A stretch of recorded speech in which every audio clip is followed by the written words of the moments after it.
Welcome to NFL Daily, where Week 18 and its schedule remain alive. I'm Gregg Rosenthal here in the Chris Wesseling podcast studio with my friends Patrick Claybon and Jourdan Rodrigue. We entered Sunday, Patrick, after a fascinating Saturday that we'll get to pretty shortly, with the possibility that all 14 playoff spots would have been clinched entering Week 18, which would have broken my heart. Not really as a company man, but just as a man who wants to see entertaining football each and every one of these 18 weeks. And partly because of your Ravens, we are going to get some of that next week on Sunday. So I'm happy for that. Yeah, not just the Ravens, but also the Cleveland Browns. Yes. Instrumental in that, not to spoil anything that we're about to talk about. But essentially, we want these things to matter, and not just to have the uplift of the important games determining things, but just not to have dreadful, pointless games being played in Week 18. Because let's be real, it's not going to be the greatest slate of important games. No, Greg, it's going to be great that we've ever had. Best slate ever. But it's better. It won't be the worst. It's going to be a lot better than it could be. Now, we will get you the Sunday night, Week 18 schedule with Saturday at the end of the show. We'll do the big Bears 49ers game at the end of the show. So we're going to start focusing on the AFC primarily, and it's good. These games were so good that we're going to get the Cleveland Browns and Nick Shook into the A block of the show. It's overdue, but let's actually start with what ended up being the game of the day. Let's decide the AFC East. Let's go to Buffalo. Bills need a 2-point conversion for the win with 5 seconds remaining. Ray Davis, the lone setback. Bunch formation on the left. Gilliam in motion, left to right. Here's the snap. Back to pass. Pressure coming. Allen fires to the end zone, and he misses. The intended receiver in the back of the end zone was Shakir, and Allen threw it wide of the target, incomplete, and that will be the ball game. Oh, he had him too, and Josh is beside himself going to the sideline right now. It's a beautiful play call. You get Shakir coming open along the back end of the goal line. Looked like he was going to run an over route. He breaks it out, completely fools the defense. And Josh Allen just with a huge misfire. You hate to see a thrilling ending and a really game comeback by Josh Allen specifically in a season that's required so many of them end that way. But the Philadelphia Eagles hold on to win 13-12 with the Patriots, who we'll get to in a minute, winning earlier in the day. The Bills were knocked out of contention for the AFC East. In so many ways, Patrick, this felt like a microcosm of both these teams' seasons, with the Eagles' offense completely disappearing for an entire half. Under 20 yards of offense in the second half, with the Bills finally coming alive in the fourth quarter, the best second-half team in the NFL, and Josh Allen having to do everything, but he falls just one throw short. Yeah, in a throw where they got everything they wanted. And Khalil Shakir getting matched up on Jahad Campbell, where to the extent where I was confused as to who was initially supposed to be covering that area of the field. I think the Eagles still are. But the weight that we talk about, Josh Allen constantly carrying, he had to run through a Jalen Phillips, what would have been a sack, a couple of plays before that, extending plays, quarterback sneak touchdowns like he got before because they took the Dawson Knox touchdown away. It's all on his shoulders, and for him to be, it makes me think of the situation where they'd send wave after wave of center into foul Shaq, just to brutalize Shaq as he's muscling the ball up through 6 people, and then he has to delicately go to the free throw line and hit this delicate free throw. Oh, that's a great. Or it's Josh just churning through bodies and then having to hit that pass and missing it to the left. And his foot injury is something to keep an eye on. And we'll get to kind of the overarching meaning of what happened in this game and their ability now to rest in Week 18, which might be a good thing for them. But Shook, who's not part of this, he's like, you got to mention the foot injury. Mm-hmm. And after the game, they asked Josh Allen, did the foot affect you on that throw? And he said 0%. He said the injury is not affecting him at all, and he says, I just missed the throw. But after the press conference, the media, parts of him in that hallway, sees him limping to an X-ray room, and it almost felt like it's a physical manifestation of what this season has been for Josh Allen, which in this game, like a lot of struggles, but ultimately they had 2 touchdowns in the last 5.5 minutes and almost stole this win from Philadelphia. And it took everything he had and something he ultimately in the end did not have. And normally we'd see him make that play and limping on and off the field between these drives, Greg, and taking the sneak. And again, every inch of this was the ultimate, like, this was real ball Vic Fangio defense that was played today. Speak to it. Having Jalen Carter back was a hugely significant part of making, and the way that those linebackers were playing in the secondary, the way that they were closing down over the top of the Bills, but for 1 or 2 plays here or there, this was an absolute agonizing, true death by 10,000 paper cuts, earn every inch, and the moments that you never think will matter come back to matter in a big way. Jalen Carter blocks an extra point. Jalen Carter, who swings this game at will, essentially, multiple times during the contest, that is Jalen Carter, who is staring down Josh Allen and really breathing life back into the way Vic Fangio wants to play this defense after coming off of a double shoulder procedure where he said before he couldn't even do a push-up, comes back and has a monster game like that. We haven't done this yet on the season, but we were watching early in that game, and when Jalen Carter sacked Josh Allen, we were like, is that the sack of the year? It just was a lot of fun. Let's listen to a potential sack of the year nominee. Allen goes back again. He's hit, and he's sacked. They got him. Welcome to Jalen Carter on his first game back. Welcome back, JC. What an unbelievable job of swimming the guard, just pushing him out of the way, and he runs full speed into Josh Allen. It's good to see him back. Oh, my goodness. And how? The slow-mo replays don't really do it justice there. It's just the force. And that was Merrill Reese and Mike Quick on WIP. So, yeah, we don't want to get it lost that the Eagles defense played incredible for 50 minutes of this game. But like I mentioned, we get a lot of the stories of the season. And during in the third quarter, and it's a driving rainstorm for much of the game. It got heavier and lighter depending on where you were in the game. For much of the game, it was just absolutely pouring. And I point out, man, the Eagles are doing their thing again, where they go 3 and out. They had 1 first down to start the second half, and then they go 3 and out 4 straight time. And in the middle of that, I pointed out, and the Eagles fans are like, yeah, but this is different. Like, you should be conservative. The defense has got it locked down. It's like, no, you can't play football that way unless you're the Eagles.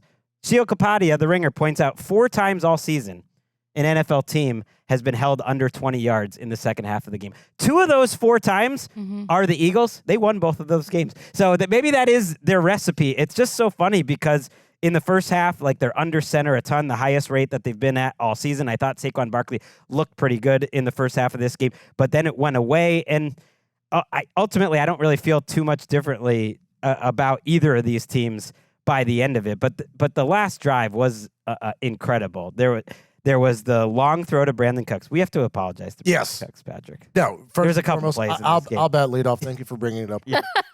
Multiple times I've referred to Brandon Cooks as the ghost of Brandon Cooks. Oh, no. He was spectacular today. Had a contested catch that essentially put the Bills on a path towards winning the game. The win probability for believers in that swung significantly on that Brandon Cooks catch. And also a 50-yarder earlier, giving him his 6th team that he's had a 50-yard catch for, tying him with Andre Rison as well as Dante Stallworth, of all people, for the lead in the history of the NFL. So congratulations to Brandon Cooks. I'm sorry. I was wrong. You still got it. Shout out to an underrated wide receiver, Dante Stallworth. Back in the day, I always thought he was a good player. You know, we've been looking for their wide receivers to step up. Tyrell Shavers had an incredible catch. Cooks goes over 100 yards. But that last drive was magic. There was the 4th and 10 to start the drive, hook and ladder, which starts with Shavers catching the ball before he pitches it. It was sort of recognizing, like, we can't just beat this team normally. We got to do something crazy. Joe Brady, Josh Allen, the entire team pulls it off. Great job there. Then they go deep down the field to Brandon Cooks. They kind of waste a play running. I'm thinking the Eagles are making a huge mistake by not calling timeouts there. There's a rare game management situation where I think Nick Sirianni blew it. It ends up working out. Rare? I think they've been pretty good with game management stuff. John yeah. Ferrari. Like towards the end of last year to this year. Yeah. And then that play where he gets out of Jalen Phillips's potential tackle. It's the Bills doing the tush push. Even though Sean McDermott was the team that was trying to ban the tush push, they're doing the tush push on the tush pushers, and it all set up that final moment. And Sean McDermott makes the aggressive decision. And yeah, certainly I think if coaches sometimes think about the elements, thinking about the snap, the hold, if you're talking about a kick, a potential point after attempt. No, even before they ran that fourth down tush push play, he was on the sideline putting the number 2 up. They were going for 2. They were going for the win in this game.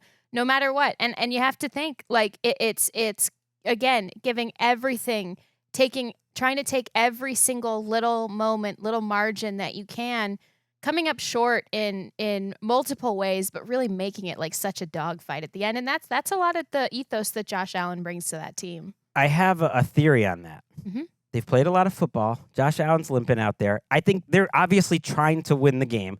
And Sean McDermott has been much more aggressive calling for fourth down. So there's 5 seconds left. So maybe they do it in any scenario.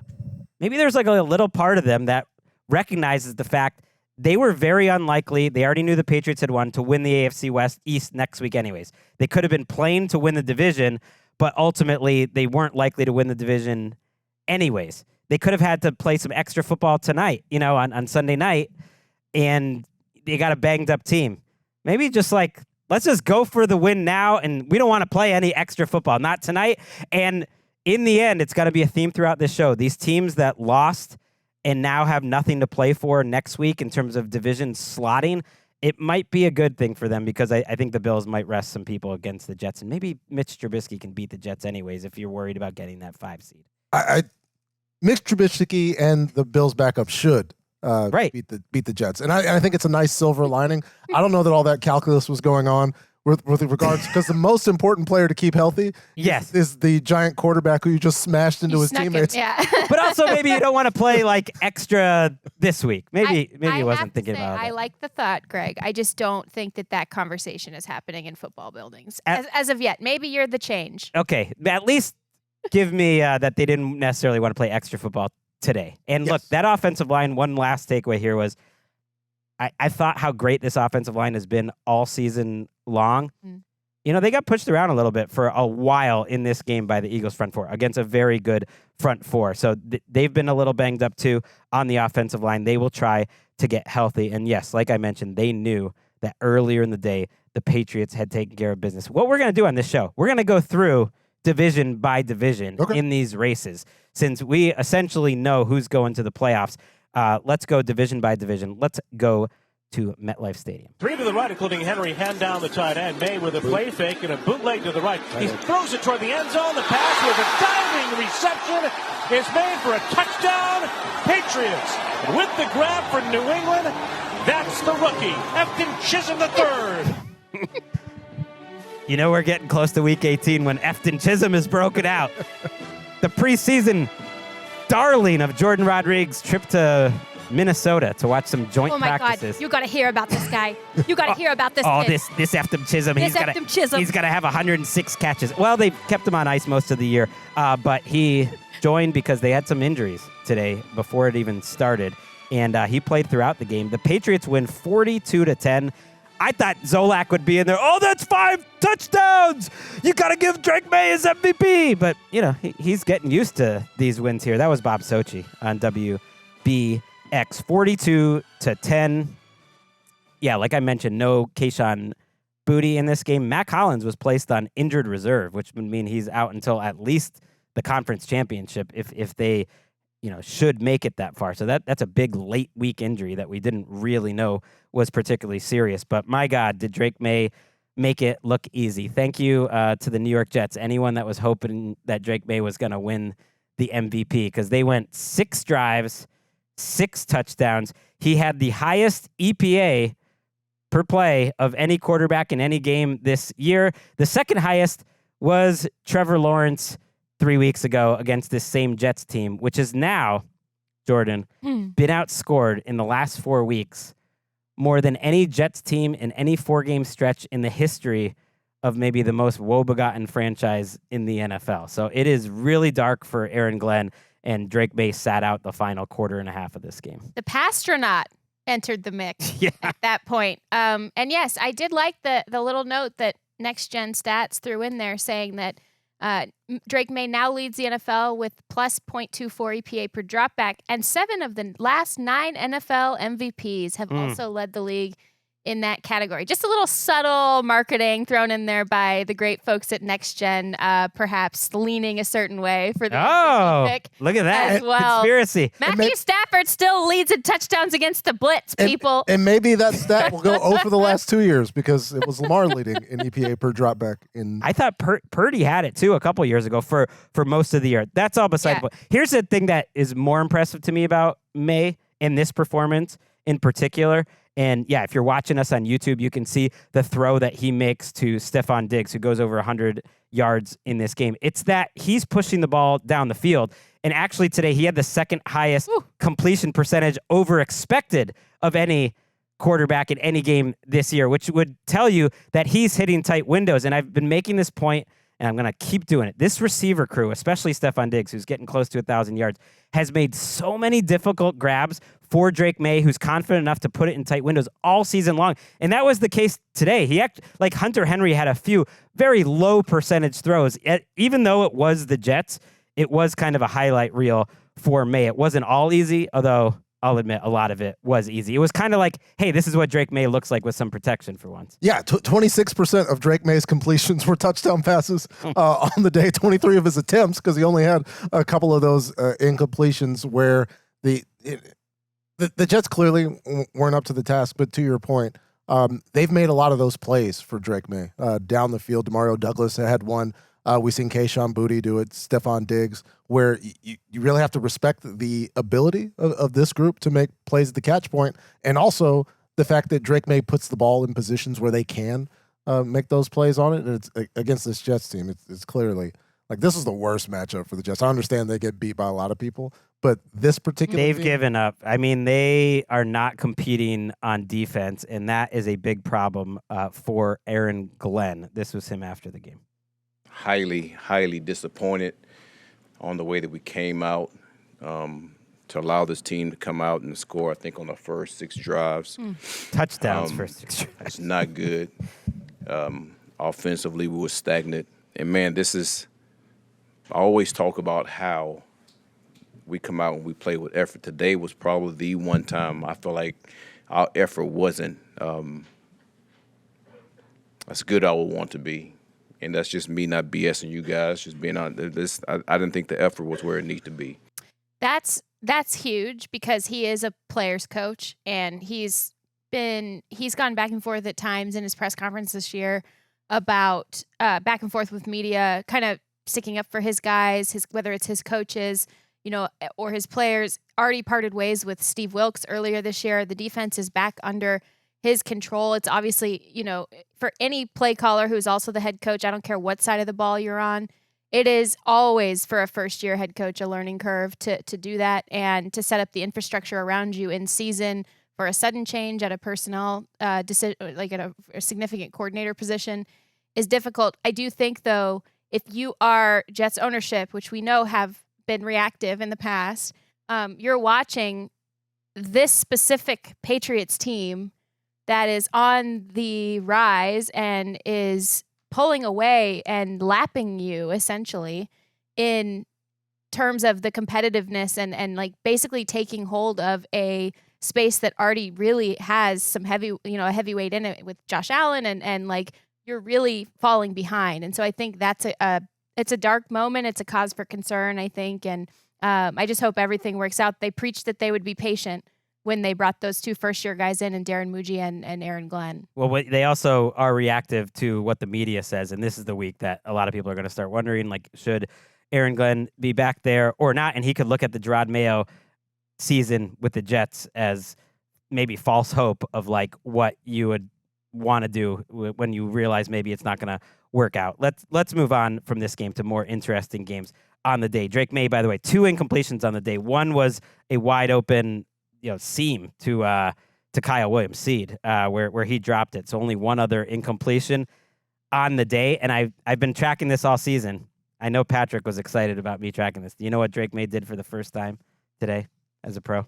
What did he do? He finally got a game ball from Mike Vrabel. It took this long. Like, I don't know if that's worth MVP points, but he finally earned Mike Vrabel's respect and got a game ball. Let's go to Cleveland, where Nick Shook is going to get a game ball for covering this Browns team all season long. He's joining the show because the Browns deserve it.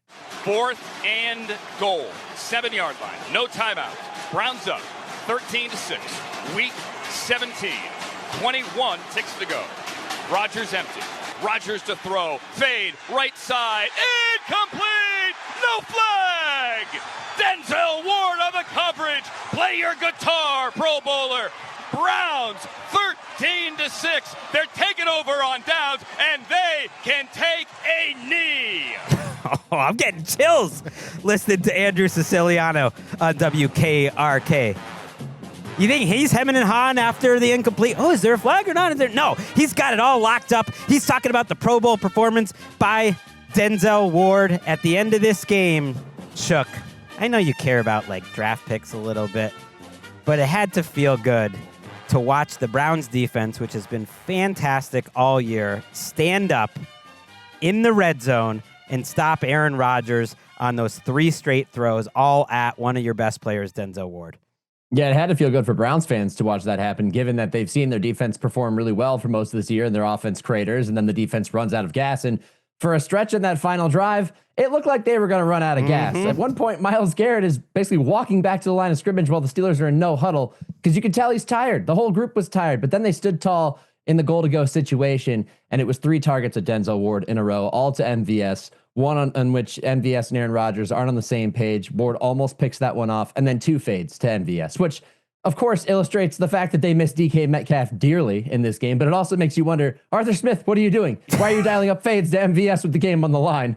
That pretty much tells the whole story for the day. Finally, the Browns' defensive performance produces a victory for this team. Let's listen to our friend, NFL Daily contributor Bridget Condon, after the game with Denzel Ward. All right, take me through the end of that game there, because they kept throwing to you and you maintained your ground and held them out of the end zone. Yeah, I thought it was kind of crazy that the game plan was to come and attack me, but, I was ready for it. Teammates was ready for the moment, and just glad we was able to get the win.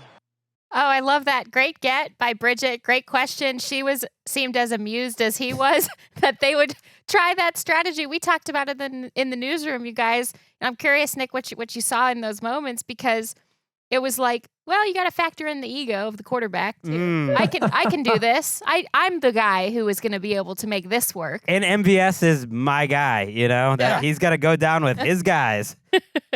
That's his guy, but it's not the Green Bay Packers guys. It's not what they were when they were in Green Bay together. Those are years in the past. This is not where they are now. Yeah. What I saw on the replay, a lot of these plays, was that everything else was covered. The Browns defense did a really good job of trying to take everything else away. Rodgers playing with the quick trigger that he's had all year, and especially against a front that includes Myles Garrett. He's getting the ball out quick all afternoon. It almost felt like he was like, I only have one shot here. I'm going to get sacked. I'm going to throw it up to MVS and hope for the best. We're going to do it twice, hope for the best. Not maybe acknowledging or respecting the fact that there's a Pro Bowl cornerback there in Denzel Ward. But what I also saw throughout a lot of this game, and I'm sending texts with my buddy Sean, who works down in Tampa, but he's a diehard Steeler fan. At one point I thought, are they playing just to avoid Myles Garrett setting the sack record here? Yes. Because the way they approached a lot of this game, especially in the fourth quarter, was very strange. They had the ball near midfield at one point. They're down. They need to move the football into field goal range, and they're just handing off to Jalen Warren 3 times. I'm wondering, I know it's rainy. I know it's cold. It's gross. It's sloppy. But what are you doing? That really felt like that's the way they approached the end of this game, and it cost them. The team's leading receiver down the stretch in so many games was Kenneth Gainwell, and Kenneth Gainwell was in to chip Myles Garrett for what felt like most of the first half, and then the second half when Myles is – and I know that for those of us, because Charles McDonald of Yahoo was screaming the same thing, I was watching the game, where Myles Garrett was basically like, if the ball was between the hashes, Myles was like at the numbers coming out wide. But it seemed like a weird way to try to get the sack, but it caused like this sort of Rodgers malfunction where he was hitting his back foot and the ball was coming out regardless of what was happening. But that is how they've played football all year. And when was the last time Myles Garrett didn't get a sack? It was against this Pittsburgh Steelers team. And they chipped. This is the approach that they take with Myles Garrett, he does change your game plan completely. Like, they did the exact same thing last time, and he still got 3 quick pressures. He had 6 pressures. Like, he impacted the game. So I hear what you're saying, but they also dropped back like 45 times in this game. It's how they play football. It's just a very limited way to play football. I don't think they were doing it just to avoid the sack record. I think they're just doing it because that's I think they're doing it to avoid Myles Garrett specifically. Yes. I'm not sure sack record, schmack record. Like, I don't know if they're thinking about that specifically, but this is what they do. This is a hat tip to our friend Ben Solak, who is citing Next Gen Stats here. Yes, he was chipped on 41% of his pass rush snaps. On the 23 pass rush snaps that he was not chipped on, the Steelers either ran quick game or they rolled away from him. So yes, it is the way that the Steelers play football, but specifically they ramp it up because that was the eighth highest rate for any edge in a game this year, according to Ben and Next Gen Stats. Yeah. And they're exaggerating it when it happens to be Myles freaking Garrett staring at you from across the line. And that's what all-time greats force. I mean, I really felt it in that Minnesota game that I saw live with Myles Garrett, where he had one of his quietest days of the season. That, like, literally every play that the Vikings ran was like job one was to avoid Myles Garrett. So I don't think it was a conspiracy thing. Maybe it was in their head, but ultimately they were playing with a lead for most of the day, even though the Browns gave up a 64% pressure rate on Shadur Sanders. I know Shadur owns some of that, but his time to throw wasn't that crazy. But you know what? The rookie class for the Browns, at least they made one big-time play early. Browns driving, Steeler 29-yard line, 2nd and 9. They're up 3-0 out of the shotgun. Shadur to throw, looking right, past the ball, lofting right. He's got Fannin, who catches at the 2 and rolls in. Touchdown! Oh, what a catch! Harold Fannin looked up, bounded in the rain, landed on his back, and rolled untouched into the end zone. What a player they have found in I love him. Harold Fannin. And it is interesting, Shook, you're watching this, and you can tell me anything else we missed in this game. But I'm thinking, like, okay, they found Fannin. Hopefully Judkins can get back healthy. Obviously, you found some playmakers, and there is that to feel good about. Meanwhile, I'm watching the Steelers, and they lose Darnell Washington with a broken arm. So who knows?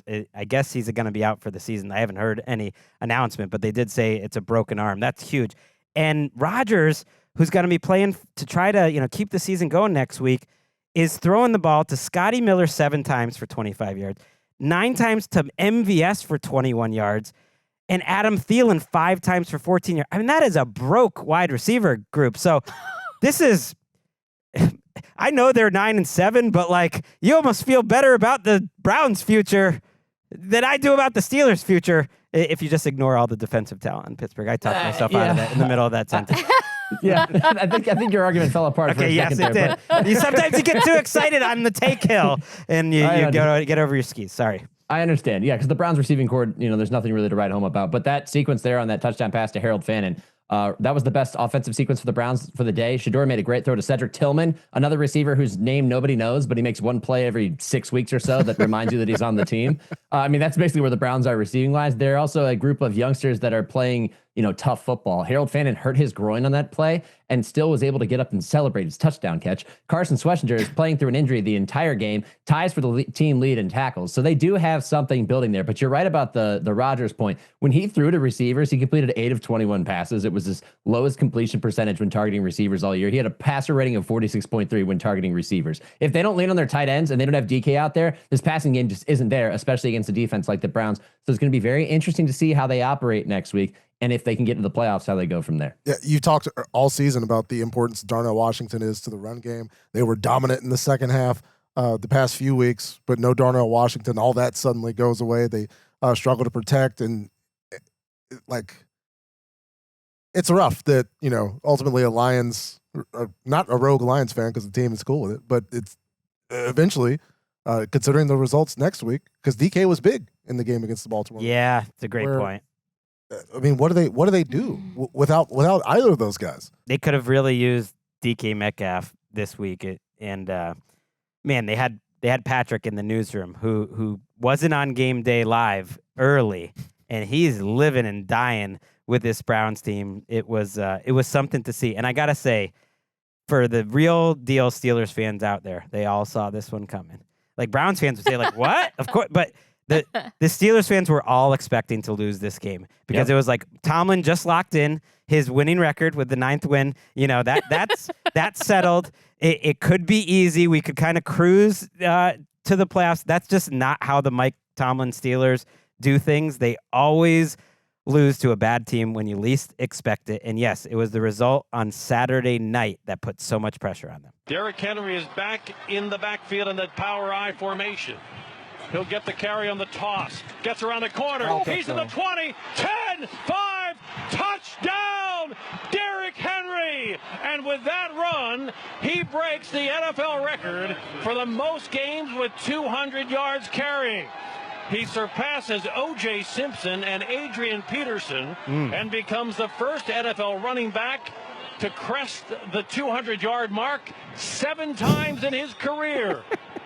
His 4th touchdown of the game. Was that his easiest run? And he takes a Lambeau leap. I'm laughing because on the video, that's where you see Tyler Huntley wearing that cheese head. Whatever that was. Big cheese win, grater. big Cheese win grater, rather. for Tyler Huntley, who also is a big-time star in the Progressive commercials or whatever the insurance company is. It's a big week for everyone at Progressive. Love Tyler Huntley and the cheese grater. 41-24. That was Jerry Sandusky and Rod Woodson on WBAL. This man, Derrick Henry, has had a lot of memorable games. So you can't say it's a signature game because he's got 4 or 5 of them you could go through in his career that are just like you kind of remember where you were Derrick Henry games. But this was another one. And it was a stunning performance to me by this entire offense. Way back in 2010, I used to talk about the apology contract that the New York Jets gave Mark Sanchez after they pursued Peyton Manning. Maybe that wasn't the right year, but they pursued Peyton Manning in the offseason, didn't get him, felt bad, and so then they gave Mark Sanchez a bunch of new guaranteed money, basically as an apology. This was the apology game plan, Patrick, for what happened last week when Derrick Henry did not get the ball in the 4th quarter. He had more rushes in the first 2 drives of this game than any running back since Olandis Gary in 1999. Jourdan, you're so young. I'm going to ask you, who did Olandis Gary play for? Well, I know. I was 7, Greg. I know. All right, let's go with Shook. Shook's jumping in. Denver Broncos. Okay, Broncos, you got it. It was after TD. You guys are just little kids, so I'm not going to hold it against you. All those carries early. He ends up with 36, and he just keeps trucking. Just an awesome performance. Yeah, it was a rough matchup for the Packers defense in this one. And with regards to the apology game plan, I don't know who the apology was to. To the fans and to Derrick Henry. Probably, yeah, there's just people who enjoy watching Derrick Henry play football because it was 12 minutes of not doing it in a game that the Ravens really needed to win. But it shows that 22 is still an effective football player. And, you know, there were multiple highlights, 4 touchdowns in this where, you know, the Ravens who traditionally, at least in the past few years, haven't been able to have these long sustained drives that they hit home runs. And they hit that one with Derrick Henry, but they were also moving the chains, having short completions with Tyler Huntley. His legs big in converting a whole bunch of 3rd downs as well, where dominant performance by the run game and also a great game by Falele, who when he's not pass protecting, can be an effective football player, which is why I think all their passes should be play action. Yes, I'm glad you said that, Patrick, because the Ravens' offensive line won at the line of scrimmage and helped pave the road for this run game. And Derrick Henry certainly earned more than his share by himself, too. But this offensive line blocked over 2 yards before contact per play, per rush on average, which is, for context, is like one of the highest totals this season on average for an entire game. And it was really fun to watch. And the fact that they were putting up historic numbers against really a withering away Packers defense that certainly is feeling the loss right now. It was demoralizing, right? It's the worst way that I think you can possibly lose. He goes over 200 yards. He ends up with 216. They score on every single drive except for 1 punt in the 3rd quarter, and most of them are touchdowns. In the last 2 games, Shook, the Packers have allowed points on starting in the fourth quarter. They had that 10-point lead against the Bears. They have given up scoring drives on 11 of 12 drives. Most of those 11 are touchdowns. 61 points in 5 quarters of action. And they blew what I thought was literally one of the best performances any quarterback's had in a game all season by Malik Willis. That's how good Malik Willis. We can get to that in a minute. But now knowing like how this ended and what the Packers can do next week, they could probably rest their starters. Like, do you give this Packers team any hope of bouncing back defensively? And how you feeling about this Ravens team after that performance? Well, I hate to hit the layup here, but this all traces back to what happened in Denver the week before when they lost Micah Parsons. And then they can't keep up with the Broncos in that game. The next game, they crumble in the final 6 minutes or so against the Bears, a demoralizing loss that maybe makes them question their existence and how they should adjust going forward. And then they do the same thing in over 4 quarters in this game. It's concerning. It's concerning for a Packers team that I thought their strength was their defense a month ago. Jeff Hafley's group was playing really well. Jordan Love was getting it together. Now he's out. Malik Willis does a good job as a backup, and yet you can't stop the run. And like Jordan said, the most demoralizing way to lose a game is when you cannot stop the run. There's a reason I have a hat on my bookshelf behind me that says run the damn ball on it, because if you can run the damn ball, you can win the damn game, which is what the Packers haven't been able to prevent other teams from doing. So you can do anything about them going forward. I love that. And I think it should be noted, Tyler Huntley's numbers don't look like exceptional in this game. They're not exciting. You know, he barely gets over 100 yards. Their success rate passing the ball when he did drop back was exceptionally high, 64%. So when it was like 3rd and 3 and they were calling a pass, they were hitting it. He was making good decisions, and his success rate as a runner was very high too. So he was no Malik Willis, who I think was transcendent in this game, but he was great. And what a luxury to have a backup quarterback like that. Zay Flowers had a couple big plays in this game too, Patrick. And just like, it's not like the Ravens defense played well in this game. They really got the key stop on a tip ball where they made the play on it. But like their defense didn't really play well in this game, and yet their offense just was that good. Yeah, and I want to celebrate Malik Willis and not use the Ravens defense to kind of limit what he was able to accomplish, because we've seen this multiple times, even last week, where you want to talk about the Packers' ability to run the ball. It was Malik Willis that was running the ball. Like those rushing yards, 60 of them go to Malik Willis, and Manny Wilson only had 16 yards on the ground. Malik Willis had 2 touchdowns. He was the whole team. Yeah, that was it. It was like he was 1 incompletion away from Drake May's stat line -5 touchdowns, which is a big part of that. But like he was 18 of 21, where anytime he threw the ball, he was throwing heat checks. Like he had a sidearm heat check to Romeo Doubs down the sideline, where it's like, this guy's the hottest. I was mad. I was mad for him. I mean, he's making himself money. I think that Justin Fields' contract, which was 2 for $40 with 30 guaranteed, is like maybe the floor for Malik Willis. I think he's going to get a real deal contract. He hit 4 30-plus yard throws in this game. He went 6 for 7 on air yard plus 20 throws, average 13.7 yards per attempt. And like his scramble, for instance, that picked up a first down to set up some points when they're down 27-14. That was the moment where I was like, oh, this is going into like Mike Vick, Josh Allen, whoever you want to say, just like Special. insane special territory. Because you mentioned the types of throws. It was a variety of like deep shots, touch throws, seam balls. He kind of showed the whole package. I've enjoyed watching him so much. Let's actually hear the play that came almost directly after that scramble. It was another Willis touchdown. First down, Green Bay, just outside the 10-yard line of Baltimore.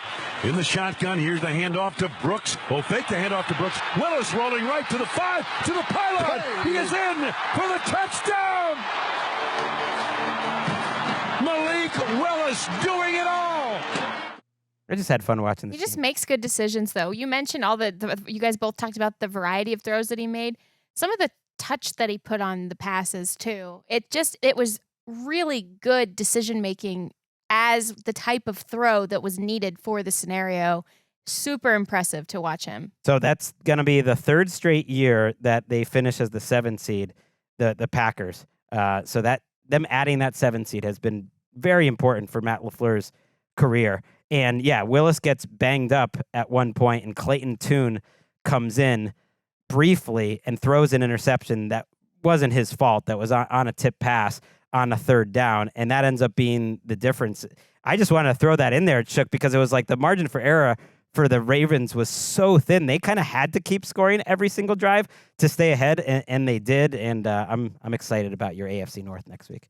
Yeah, I am too. And I would also like to take this moment to just give some credit to backup quarterbacks in general, and especially these two, because look, I am so happy that Tyler Huntley had the game he had for the Ravens, but this is also a Ravens team that has let Tyler Huntley leave in the offseason each of the last 2 years. And where has he spent training camp? Cleveland. And where has he ended up again? Baltimore, at the bottom of the depth chart. And then they need him in a pinch, and he comes in and he plays like this. Keep him on your roster as your backup. Stop the Cooper Rush experiment. You know who your backup is. His name is Snoop Huntley. And on the other side, I want to give some credit to Matt LaFleur, because if we think about Malik Willis, where was he when the Packers acquired him in a trade with the Titans? Going nowhere. They had given up on him. They didn't see any future for him. LaFleur says, come to Green Bay. We're going to make this situation suitable for you. We're going to get you started with a little bit of read option. Then we're going to open up the passing from there. That was mostly him moving mobility last year. Now he's proven himself as a passer too. And I think that even if he never wins a Super Bowl for reasons that may or may not be in his control, Matt LaFleur is damn good at developing players like Malik Willis. And whenever he gets paid, he's going to be able to thank him for some of it. Yeah, and there's a good chance he stays in that coaching tree somewhere. There'll be a lot of people looking for him. I'm going to pass the baton here to our producer, Eric Roberts, who celebrated his birthday. You know, unfortunately, it's right after Christmas, and it gets a little lost in the shuffle. I have a theory. Maybe that's why Eric is just such a humble team player. It's like the last guy who ever wants attention at himself. And where's this going? That's because he just hasn't been, his birthday never gets the attention. It's not going anywhere other than I'm going to give you the choice. We've eaten a lot of clock here. Yes. We got to take a break. I love when you bring attention to that fact too. But man, we have some great sound from this game. We have the stiff arm. Maybe we have to choose one or the other or both. But this is where you put on your big deal producer pants and you decide one or both. We'll do the stiff arm to break. Okay. I like there's one line in it that I enjoyed. So. I appreciated also one of the stiff arms of Derrick Henry's career, which is saying a lot. Let's take a break, and on the way out, yes, we watch one of the all-time best running backs. Power I formation, gives to Henry, gets outside the left side, turns the corner, shoves a defender out of his way, and gets a first down at the Green Bay 13. Derrick Henry just shoved Carrington Valentine all the way to Valentine's Day on that play. But you should have seen how he did it. He squared up on him and looked at him and just bench pressed him 5 yards away from him. That's going to be on highlights for quite a long time. Jags are sending 5. They're coming after him. The Jags are going to come after him, so he's going to try and just throw it as far as he can into the back of the end zone. And the ball is intercepted by the Jags, and the game is over. The Jags pick it off in the end zone, and they hold on to beat the Colts 23-17. And the Jags remain in first place in the AFC South. How good is that? Frank Frangie delivers the goods each and every week. Sure does. One of the most underrated play-by-play guys in the business. Jags hold on 23-17 in what could have been Phillip Rivers' last game where he gets some game action. But yeah, that was Riley Leonard who jumped in for the Hail Mary attempt because, let's be real, he's got a much bigger arm than Phillip Rivers at this stage in their career. It was a dangerous game for Jacksonville. Nick, they had already realized, and yes, we're going division by division. Now we're into the AFC South. When the Jaguars lined up on Sunday, they knew that they had to win the game to stay in first place, and they trailed for most of this game. How did they end up coming from behind? Well, they trailed most of this game, or at least were in a close battle most of this game, because they played with their food for most of this game, which was, let's try a hook and ladder in the first half. Oh, wait, we fumbled it away. Trevor Lawrence has a man open in the back corner of the end zone, leaves it short. His only passing mistake of the day that ends up in a Jermaine Pratt interception to kill that scoring opportunity just before halftime.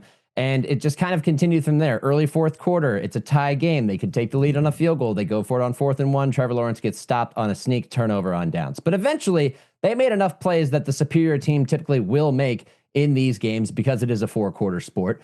And they did what they had to do to win the game, which was intercept Phillip Rivers and get 3 points out of that because they couldn't finish that drive. And it was get a couple of first downs to bleed some clock and get some stops late. They did what they had to do to win. But I think that if they look back at this tape, they're going to think, oh, we probably should have won this game by 10 to 13 points if we had just avoided, shooting ourselves in the foot, which is a great lesson to learn in week 17 when you're still in a division battle and you are preparing to go to the playoffs. Yeah, they had a failed QB sneak at one point. They had 2 red zone turnovers. Now they do lead the NFL in red zone turnovers this year now by 2. So that kind of has been part of their messy fun throughout the season. But ultimately, they did hold, and their special teams gave up some short fields, but ultimately they did hold the Colts to 204 yards of offense. Jonathan Taylor only had 19 yards after halftime. And you mentioned the Phillip Rivers interception. There was a couple big-time plays, Shook, that you pointed out to me. There were the Jerrion Jones, who's been great all year with his interception of Phillip Rivers, and then another pass breakup on 4th and 10. So their defense kind of had to pick up their offense. And if I'm going to give the Broncos kind of credit for just like finding a way to win an ugly division game on the road, I think we give credit to the Jaguars here too. Yeah, definitely. Greg Newsome was the one on that pass breakup, a guy who they acquired during the season. A pretty even trade if you think about it from both sides at this point.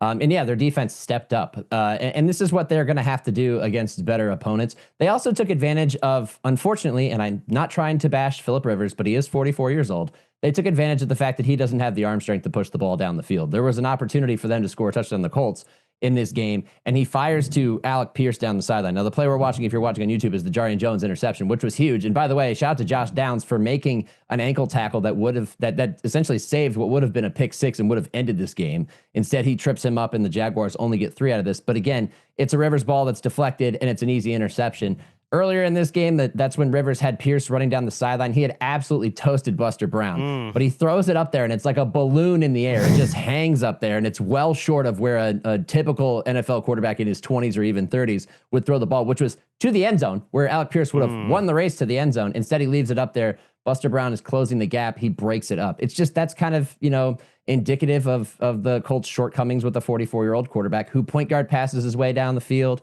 They put together some strong drives early with just chipping away, doing what Rivers does. But ultimately, that they are limited, and that's what, kind of cost them the game, because when it got late, they couldn't push the ball down the field again. And the Jaguars knew, all right, well, if we don't have to worry about the deep shot, we're going to bring everything closer to the line and just close everything off. Yeah, Rivers getting the ball with 18 seconds, needing 65 yards for a touchdown to try to win the game a day after the Chargers broke his heart. It all felt somewhat fitting, and I really enjoyed this Phillip Rivers comeback. It sounds like Riley Leonard will get the Week 18 start. Let's listen from the old gunslinger one more time. I mean, if this was the last one, I told you guys I wasn't gonna have any regrets about coming back, and I don't. It's other than us not winning, right? Us not winning. It's been an absolute blast for 3 weeks. And how about Phillip Rivers really stepping up financially? Because if you saw the booth of the Rivers family, I mean, it was going about 20 deep in terms of that booth.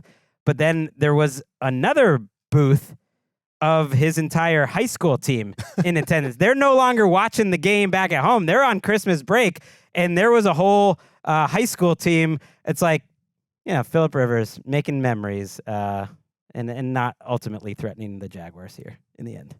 Well, go ahead. Not at the end, because you had to bring in Riley Leonard to throw the Hail Mary, and also Josh Hines-Allen mysteriously decides to get a delay of game penalty that leads to that play even happening because he lays on top of MPJ, despite the fact there were only 6 seconds to go in the ball game. They weren't going to get the snap off. That's happened like 3 times this year in different situations. Stop doing the lay on top of the guy move. Yeah. That's why the Raiders covered that spread back in that game. I had a nickel. But the the Rivers experience, while being fun to watch, and they were in every single one of these games against 3 contenders. Right. By the way, 3 really good teams where you see the shortcomings and you see the way that this generation of quarterback can operate. And I'm talking about Phillip Rivers' generation, where we see the pre-snap motion and all of the the pre-snap adjustments and changing things and adjusting the protections and all that. It's great to watch, but you get to a certain point and you got to hit your back foot and get the ball to somebody. And Phillip Rivers. Couldn't we have gotten like the Giants in this stretch for Phillip Rivers? You mentioned it. They played 3 really good teams, and it came down to the end against all 3 of those teams. But ultimately, the Jaguars and your guy Parker Washington going 8 for 115. It's no longer even just like a a cute thing to say that he's their wide receiver one. He is clearly their wide receiver one, and they needed him today to be. Because this is what Liam Cohen does. When he was in Los Angeles, it was moving Cooper Kupp into the slot to play that power slot role that they called there the F because of what he could do blocking, not necessarily applicable to other receivers he had in the future. Then he put Chris Godwin in the slot when he goes to Tampa, and Chris Godwin has insanely productive seasons with that. And then he puts Parker Washington in the slot, who's 60% of his snaps today and has been playing a significant amount in the slot and running these in-breakers that we know that Liam Cohen is getting Trevor Lawrence to fire up the seam to whoever is going across traffic in that way. Parker Washington is becoming this like real hinge piece for what makes this offense come to life. And we talked about it from the exact moment that Liam Cohen took over as the play caller and as the head coach of that team, that he was going to be seeking that player. Now, it's an added fringe benefit that he can interchange Jakobi Meyers, the veteran, and Parker Washington between those positions, because that is something that also really helps them out, that makes them more multiple than they would be with just one player and depending only on that player to do it. Yeah, and it was a day where like throwing to Jakobi Meyers and Brian Thomas Jr. was not efficient. Like Meyers, 9 targets, 39 yards, 7 targets for Thomas, 39 yards. He gets a little banged up. But this is a game you got to win, and they did win it. And ultimately, if, Shane Steichen doesn't keep his job, which doesn't make sense to me, part of it is that the Jaguars have kind of owned him. He is 1-5 against the Jaguars, and the only win was actually the last game of the Doug Peterson era where Mac Jones was starting. So he has had his troubles against the Jaguars and Liam Cohen. Do you have any final words, Nick Shook, before we set you free into the Cleveland night about the state of the Jaguars, the AFC South, or just life in general? You know what? We're going to hit a couple bases here. Number one, Trevor Lawrence goes without a touchdown pass today, but that's fine because he ran for 2. Very good. That's been an underlying, theme to his season is that he's, used his legs more than he has in the past, and it's benefited the Jaguars offense, and it's why it's leading to, the best stretch of football in his career. That's my first point. Happy for the Jags. Think they're on the right track. They're ascending. They're fun to watch. Number 2, Jourdan, what a great Boston accent you had during the Patriots recap. Fantastic stuff. Good point. That's how I'll leave.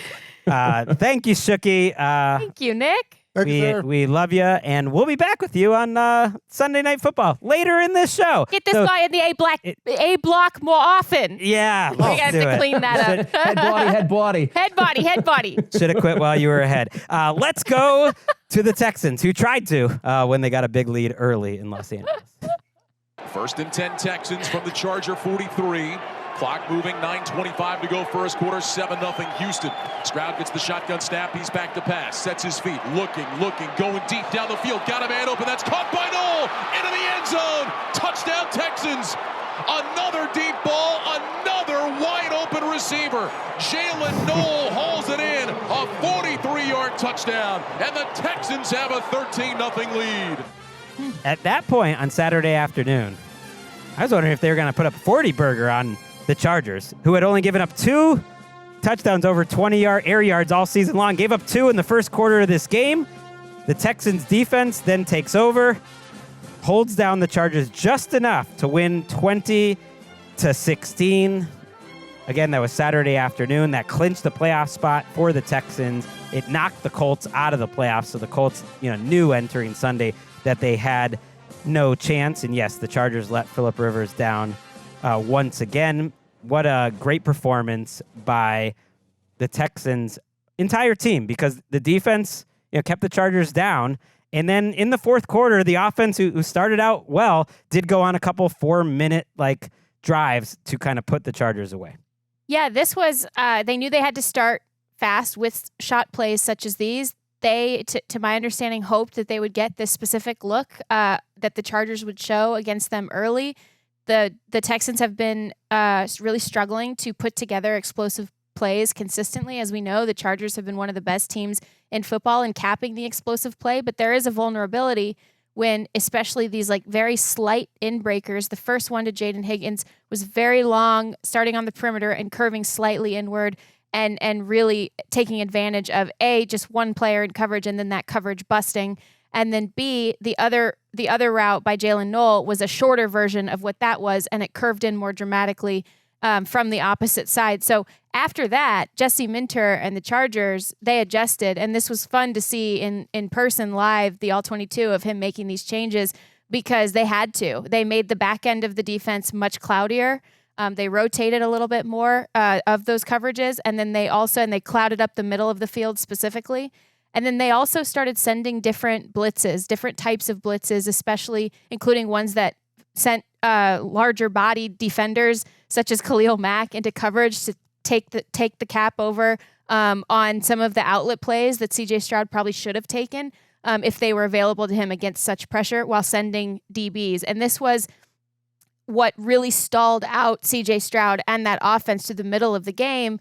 But it was so good that they had a 14-point lead because the pass rush and the rush coverage complement, which is their ferocious pass rush featuring Will Anderson Jr. and Danielle Hunter and those great players in the middle of the defense, as well as a complement to the rush in Jalen Petrie and those inside linebackers that are cutting off all of the quick throws, all of the outlet passes to the flat, tackling in space, making no mistakes in doing so.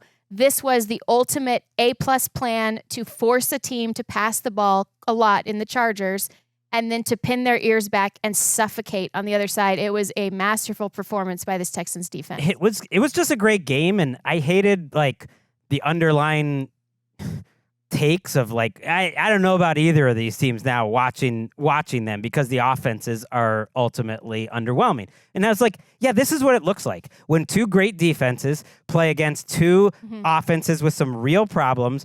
And it's a huge deal for the Chargers that they were down Jamari Sawyer, who's not a household name, but he really had stabilized their left tackle spot as like kind of their third or fourth tackle to get that chance this year. And he got hurt, and they're hoping he's back for the playoffs. And Bobby Hart, they tried him at left tackle, and he got benched by the end of the game. And Danielle Hunter was just absolutely destroying him. Sometimes it was Will Anderson. That really killed them. But they responded too. Like Herbro went crazy in the fourth quarter, and the Texans defense kind of did the thing that has me holding back from calling them an all-time defense. They're maybe the best defense in the league this year, but they've had a tendency to not really close out games, and they didn't in this game. They gave up 2 touchdown drives late, and they left the door open. But C.J. Stroud and the offense actually closed it with a couple 4-minute drives. One gets points, the other ends the game. And to me, that's just like a good football game. I think the better team ultimately did win, and they deserved it. But the fact that like Cam Dicker missed 4 points worth of kicks felt kind of like the difference. And there was a lot of Texans fans saying Kaimi Fairbairn should have been the Pro Bowl kicker. He hasn't missed a kick all year inside of 50. And I think he's hit like 9 or 10 50-yarders. So I'm with you. Kaimi should be the Pro Bowl. You shouldn't vote. It shouldn't be over with 2 weeks to go. Yeah, let's not put it on anybody other than the decision to have these Pro Bowl votes at this point. To generate energy and attention for the Pro Bowl, which we all love. It's very important. Because Cam Dicker missed a chippy and an extra point, and that was just massive in this game. And it was after we get to that point where, as you pointed out, the Texans defense has seen it happen multiple times this year. I think back to the primetime game against the Buccaneers, where Baker Mayfield and Bucky Irving go down the field in that late closing seconds, get a game-winning touchdown. But the difference in this game is the reason that those people who are skeptical of the Houston Texans should feel okay about the Houston Texans is they get what they need from the offense late in the closing moments where getting that sustained drive is one of the harder things to do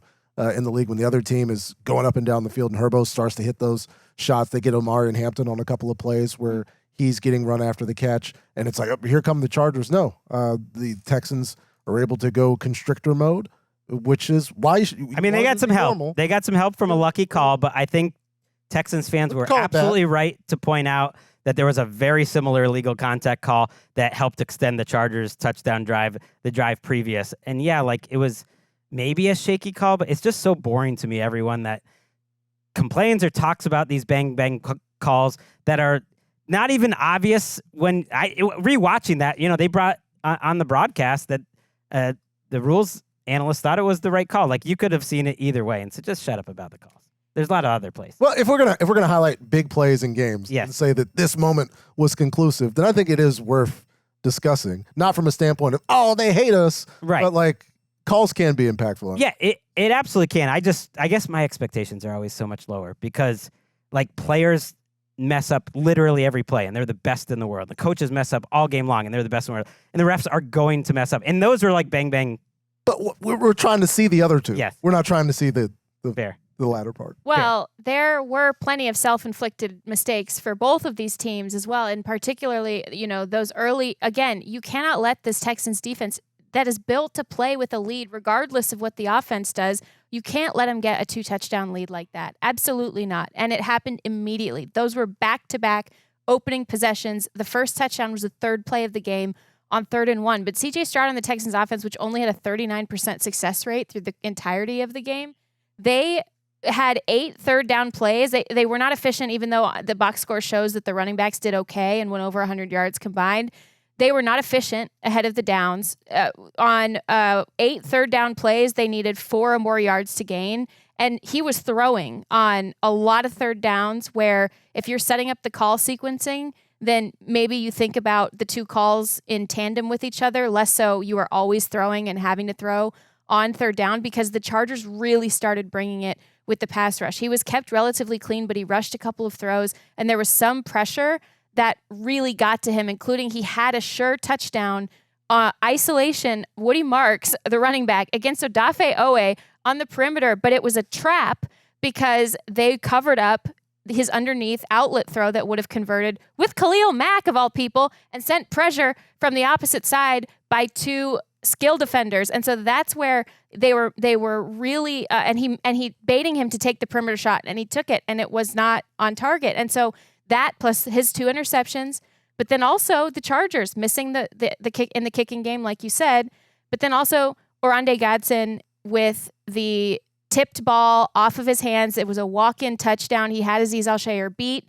Azeez Al-Shaair admitted this post-game, but then Azeez Al-Shaair made the smart play at the right time and caught the tipped ball and prevented points. So again, we can talk about officiating until we're blue in the face, but there were plenty of self-inflicted swings either way, including stopping the tide from turning fully after Justin Herbert went into God mode in the 3rd quarter. Yes, and we'll wrap with the Herbert God mode, but I did want to note, I love that D'Amico Ryans let C.J. Stroud throw the ball on that last drive, because the 2 key plays on that drive was a 2nd down throw, so he didn't go run pass to open the drive where he hits Nico Collins for 19 yards, a beautiful pass that we've seen between those 2 all the time. He didn't just turtle up, and then he throws again when I thought, because I've seen D'Amico Ryans do it, damn, they might just run the ball to kill some clock here, because at that point I think the Chargers were out of timeouts and just give up on the possession and punt it back. But no, they decided to throw it, and one of the reasons you throw it in that situation is you might get a flag, and they got it. So I appreciated D'Amico Ryans, who's been too conservative late in games, getting a little more aggressive, and maybe it's because he knew Herbert was on the other side. You mentioned how great he was late. The 60-yard dime to Quentin Johnson. The play where he lowers his shoulder and he hurts Stingley by running the ball over him. He was fantastic despite the pressure. He had Jim Harbaugh doing what Jim Harbaugh does after the game, talking about Herbert. Yeah, I mean, it's every week he does things that are reserved for only the best in the game. Heroic. Just the kind of competitor he is. We all so many feed off it. We all feed off it. There's I don't know that I have kind of ran out of the superlatives, really. I mean, it's just who he is. Don't change. He's just, I think he's the best there ever was. The best there ever was. Oh, I absolutely love that. Good job by Justin Herbert and Jim Harbaugh. And so, the Texans look like they might have a chance to take over the division lead. Instead, they're going to be hoping for the Titans to beat Jacksonville next week, or else. Pronunciation. Yes, both the Texans and the Chargers could be wild cards, because this win by the Texans clinched the AFC West for the Denver Broncos, who have a chance still at the 1 seed. Okay, that's those divisions. Let's finally go over to the NFC and find out what was happening over there. 1st and 10 now, with the ball at the 17 of Carolina. Walker back in, play fake to him. Sam gets hit as he throws. Ball is caught near side. Barner 5, touchdown, Seahawks! Great job by Sam Darnold as he wheels around on the bootleg right. Had a man right there, was ready to hit him, but he fires the ball to Barner down near the 10-yard line, and A.J. did the rest. It's Steve Rabel. It's KIRO. And it's the second half Seahawks again. I mean, how many times do we have to see it?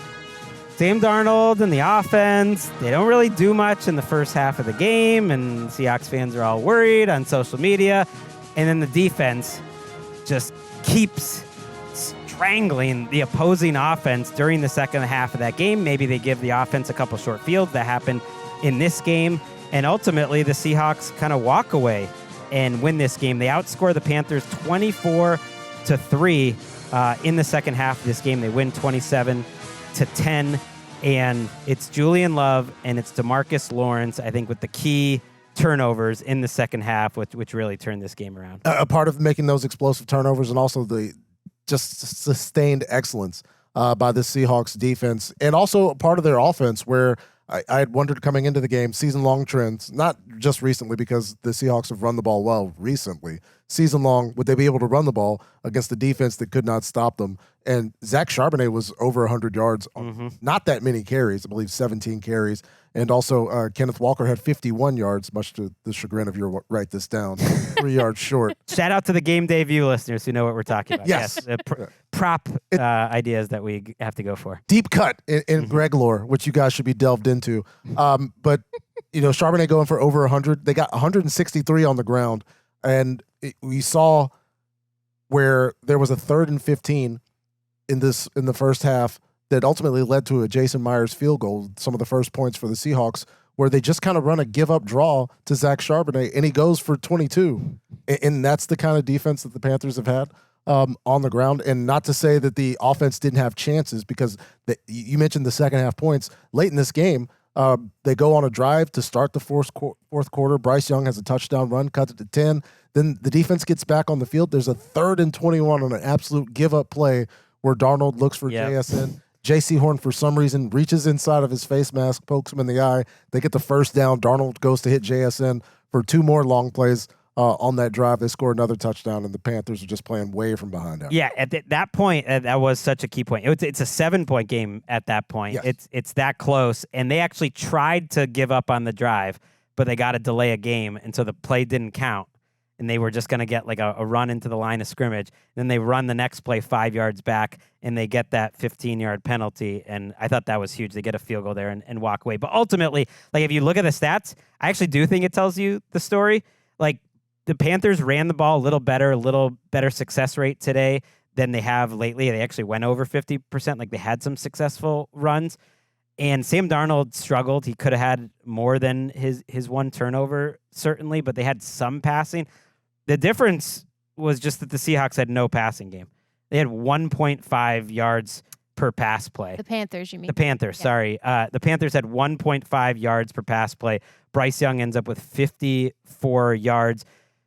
He had 1 4th down throw, which I thought was nice that, McMillan can't come up with, and Leggett is offsides for. But like either he was under pressure, the guys weren't where they wanted him to be, and this Seahawks defense was kind of just all over him, where they had no passing game. Especially DeMarcus Lawrence. Yes. Who, not just the strip sack, but he had a late sack of Bryce before they went for it on 4th down. They kind of shut things out and backed them up more, where everything was so constricted. Like the defenders at the line of scrimmage, the guys that were dropping at the right spots. Bryce was running, sprinting out to his right, trying to make plays. He had a couple nice scrambles, but it was just the workload for him was so high. And I understand the passing yardage, was exceedingly low. But in terms of like, you could look at a low passing yardage like Jackson Dart performance against the Minnesota Vikings. That wasn't this, but this was still a dominant performance by a defense that there was just no hope anything longer than a couple. They just felt unbothered by any like every matchup up front or in the secondary felt like the Seahawks had a physical advantage. Yeah, absolutely. And that has to be eye-opening for the Panthers, for this front office, as they continue to build out what they actually want this offense to be. The thing about the Seahawks defense as it pertains to what Dave Canales likes to do on offense is And what Bryce Young likes to do on offense is space and time, be in place at certain time. Now, the scramble drills have been great, but we just talked with Brant Tillis a couple weeks ago about what is luck and what is like buildable, what is something you can actually build on. And that is what the offense wants to be, are those timing and placement throws and the point guard stuff that everybody talks about with Bryce Young that he can execute at the highest level. But this Seahawks defense is perfectly constructed to displace your spots and to cover the places on the field you're supposed to be at a certain time, and they get there faster than you, and they're more physical and talented than your skill guys are. So of course they weren't bothered. Like, they're designed, they're built to stop exactly this type of offense. And knock on wood, they are healthier right now than they've been all season. Byron Murphy had some great plays. Nwosu had some great plays here.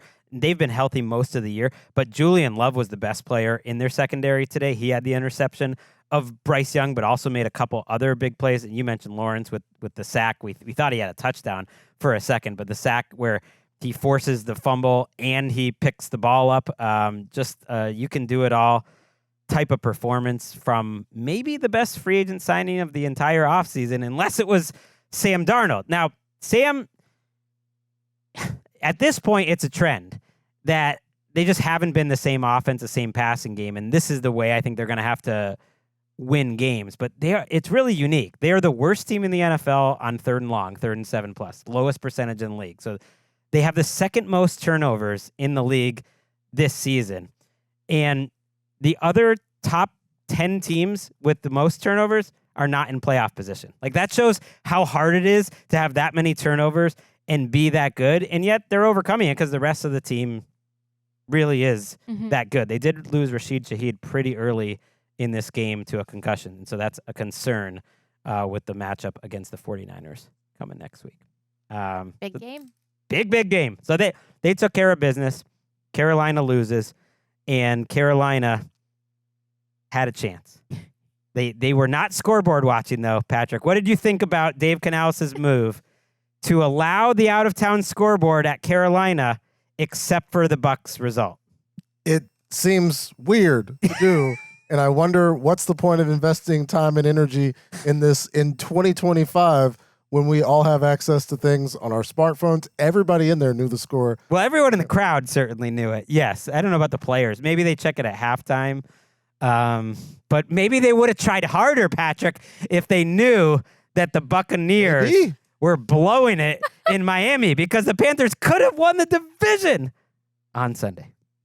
Converts a pass with first down. First down, 10. Mayfield looking toward the end zone. Going toward the end. It's going to be intercepted at the 2. Outside the numbers, down the sideline to the 20. Inside the numbers, now to the 27-yard line. And Mayfield throws his second interception of the game. Yeah, this one's a bad throw. He got baited into this by the safety, and the other defender was right there as well. So I'm not sure exactly where he thought he was going to slide this one in to Ibuka, because Ibuka was well covered. Rolling, baby! Baker ball. Keeps on rolling, baby! What Baker a transition. ball. Keeps on rolling, baby! Poor Baker. This is cruel, Eric, but I appreciate that you gave yourself this as a birthday present. That's great.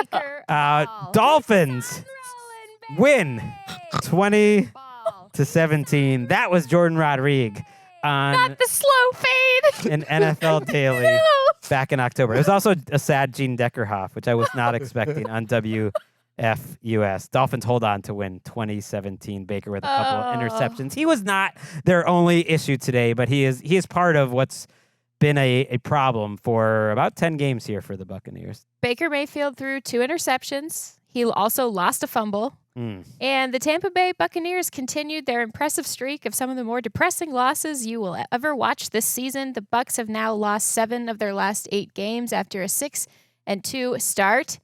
And yet, Greg and Patrick, the NFC South is still in play. It is. And it'll come down sort of mostly to Week 18 between the Bucs and the Panthers. It was too little too late today for Baker Ball and the Bucs, who down 10 points deep in the fourth quarter, did go 3 plays in 1 minute, just inside the 2-minute warning, to bring the score within 3 points. But Devon Achane recovered the onside kick at the end for Miami. The second onside kick that Miami has recovered this season, in a season where nobody is doing onside kicks. That was with about 50 seconds left, and that was the ball game. Look, we got to give some love here to the Dolphins. Yeah. And we will. Now, let's just do it right now. Let's do it. If we have a Theo I'm ready. Weiss Jr. highlight to play on an NFL Daily Big Sunday recap show, we're going to do it. 3rd and 8. Ewers. Left side. Caught by Weiss. 30, 20, 10, 5. Touchdown. The rookie from Missouri got open. Ewers found him, and the Dolphins are on the board. How about that? Theo Weiss, Quinn Ewers' partner during preseason, and they connect twice last week for first downs, and now his first touchdown. Just runs down the side. Give me broken coverage or a bad angle. Both. Yes. How about All the both? above. I give you both. He's a practice squad call-up. Love that. Guys, I'm impressed with the Dolphins. If you would like your Quinn Ewers correspondent dispatch, Yes, I'm please. ready to give it. Back-to-back weeks. He You're on it. played a clean game. So last week, obviously, was a disaster, all in the third quarter with the 5 turnovers by the Dolphins offense. But today, Quinn Ewers made some really nice throws. And just as it was in college, it seemed he really just loves to target the middle of the field. He loves in-breakers. He loves those crossers. He clearly loves when a busted coverage happens right down the field and his guy is running wide open. He got a lot of help today from the rest of the Dolphins skill players because a lot of those plays that ended up being successful for them were explosives, whether it was in the kicking game with the returns or it was that Weiss play that was really, really nice. And the really great throw that he did make on the drive after Baker's first interception, Quinn Ewers hit a really nice seam ball to Greg Dulcich. I can never say it because it's Dulcich, but it's 2 C's and H's, and I just can't do it. Physically cannot. And so that was a touchdown. It was a great throw. So he played clean. He was efficient. He didn't have a lot of negative plays. There was one moment where he missed a screen, and it went behind the player, and it was accounted as a fumble to him, but it dribbled out of bounds, so it didn't matter.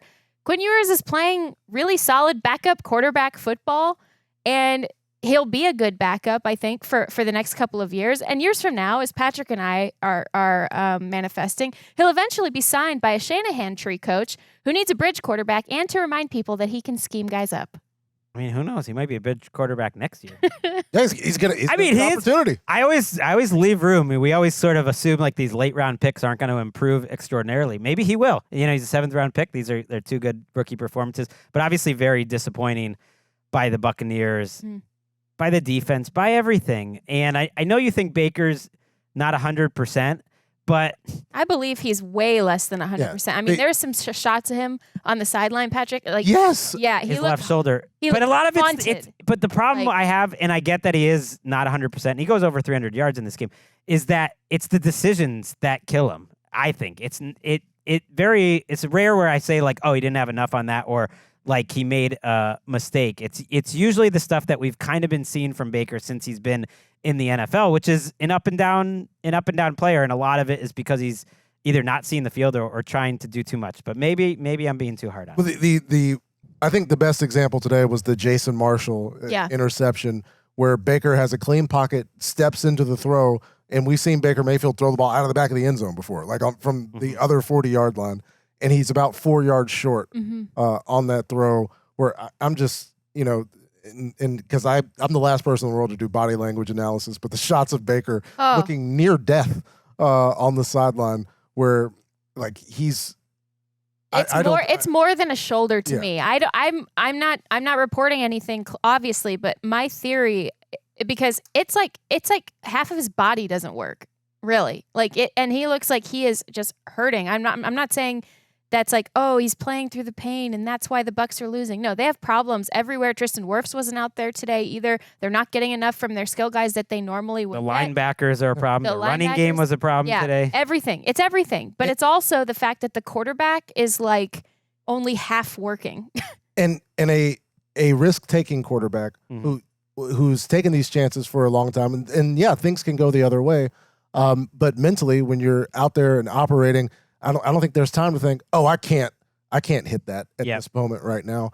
He's still pulling the trigger on these things, but when physically he's not there, you get the results that you're getting. And yeah, it's a fascinating slow fade. situation because we didn't really talk about Todd Bowles when we talked about the hot seat situation. But if they don't win next week, they will be 7-10. But as you mentioned, they could win the division. So here's what they need. It very well could come down to week 18. Hopefully, and it probably should. If the Falcons lose on Monday Night Football, then the Panthers-Bucks game will decide the NFC South. If the Falcons upset the Rams and then find a way to win in New Orleans, that actually would clinch the division for the Panthers, even if the Panthers lose in Week 18, because then it'd be a three-way tie, and the Panthers would win that tie. So I guess Panthers fans should root for the Falcons on Monday night, but it doesn't feel like there would be much point to it because the Rams really need that game, and it seems unlikely. I think we're getting Bucks, Panthers, and we could, once again, have a losing record NFC South. After all the years I've defended you, NFC South, you're not beating the allegations, and that's why maybe we'll be rooting for the Panthers. It's a better story, and they would be a 9-8 division champ, which feels better than the Bucks, which would be an 8-9 division champ. All right, we still got one big NFC game to go. Let's take one final break, and on the other side, we're actually going to hear a pretty great rookie quarterback shootout in week 17. We're losing track of weeks.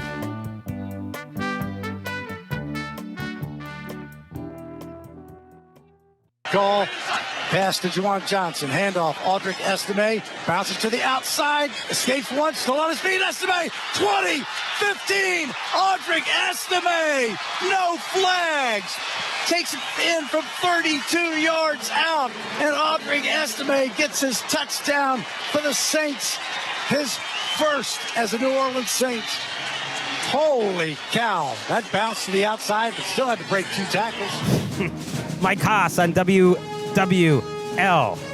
Saints cap a thrilling, I'll say it, fourth quarter comeback, a game they were trailing throughout with that touchdown. Caps a big-time scoring performance, 34-26 on a day where Tyler Shook might have just won the Offensive Rookie of the Year. At least if Chris Olave has anything to do about it. He was on the podium stumping, saying, Shook. He could have talked about Nick, too. For Offensive Rookie of the Year. And then he went on Twitter and he did the same thing. Shook, 333 yards and 2 touchdowns in the win for the Saints. Yeah, a great total stat line, but the story shown in the first and second half stat lines for the best player on the New Orleans Saints, which was the rookie quarterback, Tyler Shook, and the best player on the Tennessee Titans late this season, Jeffrey Simmons. Tyler Shook was 12 of 16 for 251 yards and 2 touchdowns. Holy cow. In the second half. And in the first half, Jeffrey Simmons, rushing the passer, had 4 quick quarterback pressures, got a sack, also got the ball out in the run game. And then in the second half, 0 pressures for Jeffrey Simmons. Ooh. That's when the Saints passing attack, which includes Chris Olave, I understand that's why he's making that case, and the Saints defense doing enough to bother Cam Ward late in this game and see the Titans lead dwindle.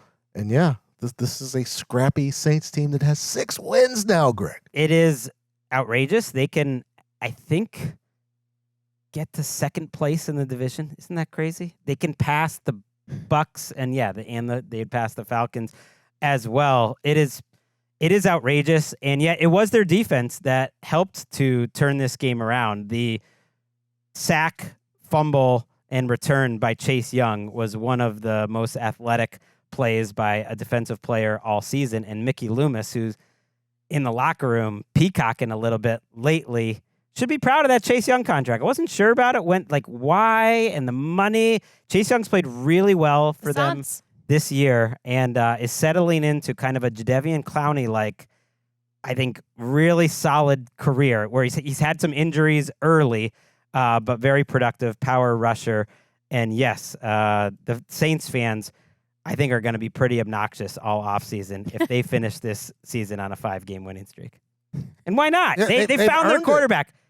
Shook is really playing like lights out. I mean, Cam Ward had some great throws in this game too, and certainly was up for like the battle, but I don't know. Chuck is the best rookie quarterback in the league this year.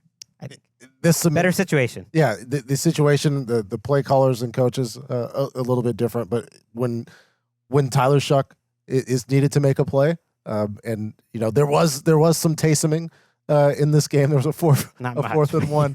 We did have some Taysom, but Coach Moore has leaned on the rookie, and understandably so. He's been great down the stretch. I was looking at the success rate statistics for defenses on True Media ahead of the Texans game, during what was then a 7-game win streak before Saturday's win for the Houston Texans, because I was looking to see how well their defense was playing just in terms of success rate over that span.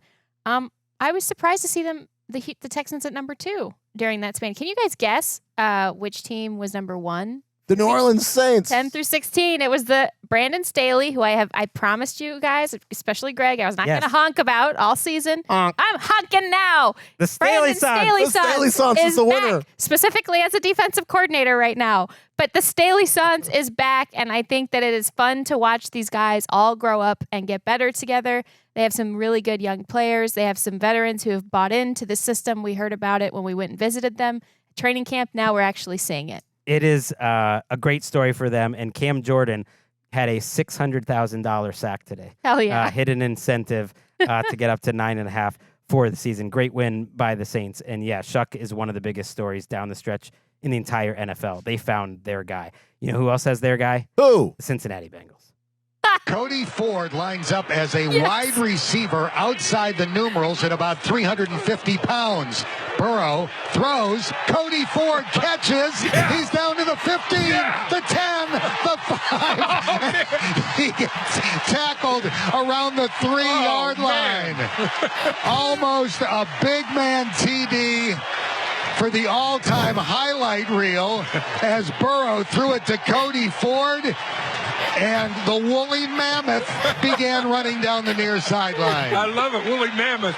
I'm telling you, man, it's a big player out there at the wide receiver position. That might be the biggest wide receiver ever in the history of football. Quick stop-start ability, too, by Cody Ford. Most disrespectful play of the season. This is incredible. Oh, that was the moment that Jonathan Gannon lost his job. That was also the moment where Mike Brown decided, that's a 5-year extension for Zach Taylor. That was the moment Zach Taylor became president. 37-14, Bengals win against the Arizona Cardinals, and they were winning by so much, they were making birthday dreams come true for Cody Ford. Yes, aligned out wide, so wide that you thought he was a spread receiver in the freaking air raid. Like, it was fantastic. And you know what? They weren't done, because this Bengals crowd, who is ride or die with this team through some of the most miserable weeks in every season so far for the last couple of years and beyond, well beyond that, start to get into it. They start chanting. You could hear it on the broadcast. But do you give the ball to Cody Ford on his birthday to cap a drive? Absolutely. He worked too hard to get that ball down to where it's almost in the end zone. You got to give it to him for the carry. This is when they're on the goal line. His breath from a 21-yard rumble. I mean, that's not an easy thing. Or do we just get him into the flat? We just run that kind of traditional. You can hear it. Play action. Now he's pass. reacting. Listen to the crowd. Like Taylor's like, what? Cody. That's awesome. The crowd is chanting for Cody Ford to get the football.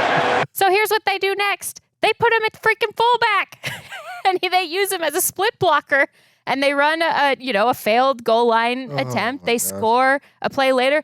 They boo Zach Taylor and the Bengals when they take Cody Ford off the play, a play later, in order to get to the touchdown. Not only was this the highlight for the Bengals fans, I think, who are finishing on an all-time high of watching this offense live up to every inch of its potential in a completely lost season. The brutal thing about this was in the 37, that touchdown put them up 37-7 near the end of the third quarter. And the most brutal thing was, on the other side of all the exhilaration from that crowd and from the Bengals players having so much fun, were these Cardinals players standing at the goal line, waiting for the balls to be snapped, with their hands on their hips, looking dejected. There are two ways to end a pitiful season. That is the lesson here. The Bengals are doing it one way, and the Cardinals are very much doing it another. Yeah, I just hope Nick Wesseling's great wife, Stephanie, who earlier in the season said she regretted and she would rather been home doing laundry than watching what the Bengals were putting out there on the field. I hope she was part of that crowd enjoying what has kind of become Zach Taylor's move, to paraphrase our great friend Chris. Like, playing well late in the season when it doesn't matter, like that's Zach Taylor's move. He's going to use it. Like, that's basically what Zach Taylor does every year. And you'd rather do it than not, I suppose. It's nice to see them put up some points on offense. And yeah, it's been a really tough end to the season for Jonathan Gannon. Despite what the insiders say, I think they're going to make a change in Arizona. Let's go to another team that has made a change, the New York Giants, visiting Las Vegas to help decide who will draft first in April. With 2:31 to go in the third. Kick comes to the near side. Banks fields it at the 5. He's to the 20. He's to the 30. There goes Banks along the left. He's across midfield. It's a foot race. Deontay Banks to the 20. 10, 5, touchdown Giants. And that's how you respond after giving up the 4th and goal touchdown pass. Banks takes it to the house. Been saying it for weeks. Giants weren't going to lose this game. The Giants are bad. But they're not Raiders bad. Especially the Raiders after they sit down Max Crosby and Brock Bowers and do everything they can to not help Pete Carroll out down the stretch. 34-10, though. I don't know if it would have mattered if Max was out there. Giants win. Jackson Dart has a clean performance. Deontay Banks finds a role. The cornerback who's been benched makes a big play as a returner. And the Raiders now in pole position for that number 1 draft pick. They haven't clinched it. They would have to lose next week to definitely clinch it. And they play a Chiefs team that is sitting a lot of guys, too. Maybe they would go out of their way to try to lose that game almost, to mess it up for the Raiders. And then the Giants would be actually back in the mix, potentially, to get the one pick back. But you're laughing. Why? Why are you laughing? This whole week was so good, guys. Yeah. It was like one transaction after another. The teams trading off each day who was going to be deactivated ahead of the game. And then it was your move. And then it was your move. And then it was your move. It was fantastic. But the Giants, for all of the players that they have out right now and all of the injuries and all of the sort of doom and gloom that they've been facing forever, for weeks and months at this point, they were more ready to play this game than the Raiders were. They showed up immediately. Bobby Okereke intercepted Geno Smith early on. They cashed it in, turned it into a touchdown. Devin Singletary also broke off an explosive run in doing so. Importantly, Mike Kafka did not call a designed run for the quarterback, Jackson Dart, at the goal line. Instead, handed it off to the running back for the touchdown. Deontay Banks with some pop, and this just was the Giants' game the entire way. As so many Raiders defeats have been, they had no control over this from the jump. The Giants have been slightly better than a 2-win team all year. Like, for instance, entering today, DVOA, they were 27th. They were actually ahead of, like, the Saints and, the Browns and the Titans and the Jets and stuff, which watching them every week kind of makes sense to me. There's a team that blew so many big leads. Anyways, they get the win. And, yeah, the Raiders, I think this is going to be the final days for Pete Carroll. Yeah, Geno left this game, took a brutal hit on an interception, which will probably lock him in as the league leader in interceptions as he's past Tua, and Tua's no longer playing. Geno may not play either. Kenny Pickett. He has a high ankle sprain, Yes, he can. so he's almost certainly out, yes. Yes, and yes, he can. Kenny Pickett did come into this game, and there was a review that took away a first down run by Kenny Pickett where it's like, oh, this is the Raiders season, where Geno actually gets a touchdown to Tyler Lockett, of all people. And then it's like, oh, the Raiders are going to come back. Then Daniel Carlson line drives a kick to Deontay Banks where there's no chance for anybody to go. Nobody was within 5 yards of Deontay Banks the whole way down the field. Shout out to Wan'Dale Robinson, who went over 1,000 yards on the season with a 100-yard performance, getting it done in PPR leagues for years. But a nice season for a guy who you probably always thought was going to be a role player, putting up big stats on this team while Malik Neighbors acts in a hilarious IHOP commercial. Oh, well done, Malik Neighbors. Great job by him. Yes. Great job by you guys today. Oh, thanks, Greg. Big week. need you to rest up, Patrick. You're going to be with us, on the preview show. We got a QB Island week coming up, Jourdan. Little movement on the way. Got to be a lot of controversy. But before all that, we got to get to the score fest that was Sunday Night Football. 2-yard line for the Bears. No timeouts left. Here's the snap. Williams looking left. Williams looking right. Williams U-turns, gets away from Huff. Still looking, backpedaling, throws, and it is incomplete. The ball game is over, and the 49ers have won it. They come spilling onto the field. What an effort.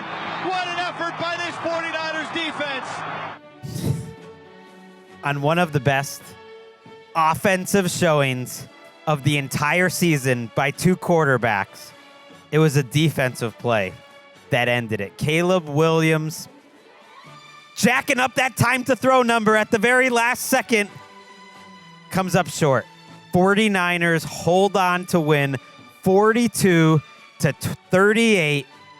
They will play for the 1 seed in the NFC next Saturday night against the Seattle Seahawks. That was Guy Haberman on KNBR. What a matchup tonight between two 11-4 teams. Two quarterbacks, Brock Purdy and Caleb Williams, who aren't even on quarterback island, entering a very spicy season finale coming up this Tuesday. But two guys that put on a show, and ultimately the Bears just run out of time. They run out of plays. Possible bad timeout usage during that drive, but it's really hard to fault them too much. They just come up a little short in what was a beautiful night, and it's the game of the year of the week. The NFC West and the NFC has given us a lot of great ones lately. Yeah, I reshuffled my game of the year rankings last week with 2 additions, and now I feel like I'm gonna have to add another one here and just blow up the whole thing late. The regular season is finishing strong, Greg. Yes. And so is Caleb Williams, and so is Brock Purdy. Brock Purdy, by the way, he wasn't on QB Island, but he was in the QB Index top 10. Some scoffed at me. Some with 3 G's in his first name may have scoffed at me putting Brock Purdy in the top 10. You see why now, because he makes plays like that. He made an incredible play where he danced around a couple of defenders, faked as if he was going to run in the end zone, and tossed it over them for a touchdown. He was awesome, and he didn't even throw for the most passing yards in that game because that belonged to Caleb Williams. It was shades of Jared Goff versus Patrick Mahomes in the LA Coliseum, and it's the first time I've been able to say that in a long time. What a night. There were so many crazy stats in this game. Brock Purdy is, only, I think, the 6th quarterback in the Super Bowl era to have 6, touchdowns in back-to-back games, which is just outrageous. I love that Tirico pointed out it was the first game ever in the regular season that was tied at 7, 14, 21, 28, and 35. It was just like back and forth and back and forth. And there were some punts. Like the Bears punted 3 times early in this game. There was a pick 6 by Purdy to start it. Jalen Johnson earning that big-time contract by breaking on a ball. It was a tip pass, but ultimately a great play by Jalen Johnson. But, man, I am so impressed with these two quarterbacks, but especially Brock Purdy. You mentioned that play where he was running around, and it was very Mahomesian. Let's listen to it. Purdy takes the snap. He turns, play action, bootleg left. He's looking, he pumps. Now he's backpedaling. Now he tucks the ball away. He's going to run. No, he's going to throw to Juszczyk for the touchdown. Touchdown, 49ers, and a beauty. And the 49ers are back in front. And Brock is doing the Dougie again. What an absolute playground Purdy play. The playground play was awesome, and there were a lot of plays late. There was one of him navigating the pocket. I believe it was to Pearsall on a 3rd and 6 late. That was really important. There was a 4th and 3 where Kyle Shanahan trusted Pearsall, and he goes over the middle. Pearsall had a really good game, and Juwan Jennings is the one that gets the go-ahead touchdown to really set up that last Bears drive. And I think Purdy's just had such a great calibration of what to go for and what not to. And let's face it, these two teams, they're offensive teams that don't really have great pass rushes. And I've been saying forever, the 49ers have a path, and it's winning games like this, which sounds crazy. But right now, if you're stacking offenses in the NFL, to me, it's Rams and it's 49ers. And it kind of just makes me think, oh, Kyle Shanahan and Sean McVay. It's like same as it ever was. If you have the best offense in the league, you got a chance each and every week, and they might just be the 1 seed. Shook, what do you think about how this team has come together and like where they could go after this? I'm not one to take many victory laps, even though I just took one about 90 seconds ago, but I would like to take one for both of us, because on Monday night this past week, we talked about how the 49ers had to be an offensive team, and it's halftime. And I'm thinking, wow, this is exactly what we said. They have to just keep scoring because they're probably not going to get any stops. In the end, they get the stop, and the call says, what a great effort by the defense. And yes, it was an effort play, but it was more a product of the Bears ran out of time, because if the clock wasn't an issue, this game would have gone on forever, because that is the 49ers defense at this point. Even when they're on the edge of getting stops, even when Luther Burden and Colston Loveland both drop passes, Burden catches a pass and makes a man miss and extends the play and gets the first down. Williams extends the play, gets the first down with his legs. Like they were on skates, but they made just enough plays. So again, this is the only path for them, but they proved again. Now the Bears defense, not a measuring stick necessarily, but in a big spot, their offense proved, especially with Brock Purdy, he is the linchpin that they can put up points in bunches. And oh, by the way, we can talk about how Christian McCaffrey had a great night and how you got Kendrick Bourne involved in, and you had, obviously Juwan Jennings and Ricky Pearsall and everything else. They did all this without George Kittle. He was in street clothes. That's the key to the offense outside of the quarterback. He wasn't even playing tonight. Their ceiling is just about as high as the Rams. You're right. They are one of the top 2 offenses in the NFL right now. And I misspoke earlier saying he had 6 touchdowns in back-to-back weeks. He has 5 touchdowns in back-to-back weeks. The other quarterbacks who have ever done that, Tom Brady, who's done it a few times, 3 times, all in one season in 2007, back-to-back 5 touchdown games, which is outrageous. Russell Wilson, early in that COVID season where people were giving him MVP love early in the season, he did it then. Deshaun Watson did it for the Texans, Roethlisberger, and Dante Culpepper in the most underrated season of all time, 2004. This Bears team, it's all going to depend on what the matchup is in the playoffs, right? And they lost their chance for the 1 seed tonight, and they are still the 2 seed. They have the tiebreaker over Philadelphia. Puts a little more pressure on them to win in week 18 and get that 2 seed, which I think they're going to want. And it could be a rematch against Green Bay. I guess it's up to you, because you might end up with San Francisco as the 6th seed. Would you rather have a rematch against San Francisco?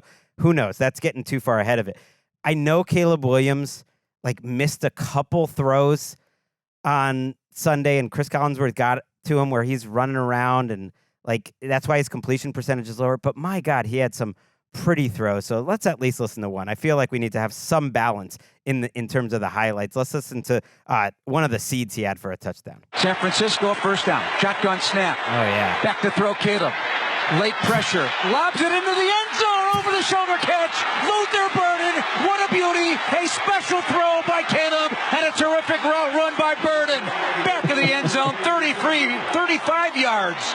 With 2:58 to go in the first quarter. And the Bears an extra point away from tying it up. These are the good old days for the Bears. They had more yards from rookie receivers. This is according to Josh Dubois of the Associated Press in this game than any team in NFL history. I mean, that is crazy to think about. The record was a 1981 Lions team, but it was mostly Burden and Colston Loveland. Burden goes 8 for 138, has a key play, breaking someone's ankle on a 3rd down on the final drive of the game. Loveland makes a great catch later in the game. I loved the touchdown pass Caleb has. He just to Loveland where it's just on a rope, and that's down the field. He makes some of these throws look easy when they're just not at all. And the future is bright. They gotta figure out some defensive issues, but who knows? Everyone's been saying all year how wide open the AFC is. I mean, if the 49ers are playing for the 1 seed, the NFC's a little wide open too. If we got to have the Rams and potentially even the Seahawks playing through the wild card, it is a loaded conference right now. Yeah, it's a clash of titans in that conference. I cannot wait for the postseason to begin with the NFC, because there are just so many good teams that are going to be very matchup dependent, but also going to give us some great games. I will say this about the Bears, though. We saw their one weakness tonight, which is that this is a team that defensively has lived on takeaways. They don't get them tonight, save for the pick 6 early, and this is what happens. So you have to hope, if you're a Bears fan, that your defense ends up being a little bit more opportunistic against a quarterback who is not playing white hot football like Brock Purdy is. And that's your path to success because you have plenty of confidence in the offense. I mean, Ben Johnson has so much confidence in his offense that on the second to last play of the game, he dials up a hook and ladder and nearly scores a touchdown offense. So you no need to worry about your quarterback who continues to ascend and is playing great football, but you need that defense to get some takeaways, to be more opportunistic than they were tonight. That's the one real weakness right now. And hopefully they, every once in a while, takeaways, turnovers are kind of a randomized stat in football. They just kind of are a product of circumstance sometimes. But Bears fans, you better hope that you get one or two more, because otherwise you're going to find yourself in the wrong matchup in a shootout like this in the playoffs. They don't have defenses worthy of winning a Super Bowl on paper, but how many teams can really make them pay? I think tonight they each faced the team that can make them pay. Like, these two offenses are wagons, but they have this weakness. Like, for instance, the pressure rate was down under 25% for both teams, despite their blitz rate being higher than their pressure rate. And that's despite their two quarterbacks holding the ball over 3 seconds by a decent amount. These are the two quarterbacks who hold on to the ball just about the most in the league, along with Cam Ward. So it was crazy how low the 49ers pressure rate was on this night. And Caleb made him pay with some beautiful rolls to the left. And yeah, you think about that hook and ladder play, that tackle by Lenore ends up being absolutely massive. And something Chris Collinsworth pointed out, and I agreed with him at the time, so I'm not just second guessing, where they didn't take a timeout with about a minute to left and they were at the 35-yard line. It's not a crazy huge mistake at the time, but I just thought, you're at the 35 plus. You should no longer be worried about giving them the ball back with too much time. And they took about 25 plus seconds there. And I just thought, there's a chance you're not going to be able to run out as many plays as you want. And unfortunately for them, that is exactly what happened. They should have been able to run at least a couple more plays on the goal line. And they had 3 timeouts, and they burned another one just because they wanted to get settled before that fourth down to Burden. But it's tough to be too critical. That was just an awesome football game. And we are setting up for a fun Week 18 and a really great playoffs, especially in the NFC, but I think they both are wide open. Okay, so let's go over next week, unless you have anything major else you want to hit for this game. Let's talk about Saturday. Let's do it. Yeah. Okay. Was wondering how the NFL was going to handle this, and they decided we only got 3 games that truly matter in Week 18, which is more than I thought maybe we were even going to have coming into today, and not as much as we usually do in Week 18. And they put all 3 of those in the Island game window. So we have a Saturday afternoon game for the NFC South. That is when the Panthers and the Buccaneers play. Then Saturday night, we get the Seahawks and the 49ers game to decide the 1 seed in Santa Clara.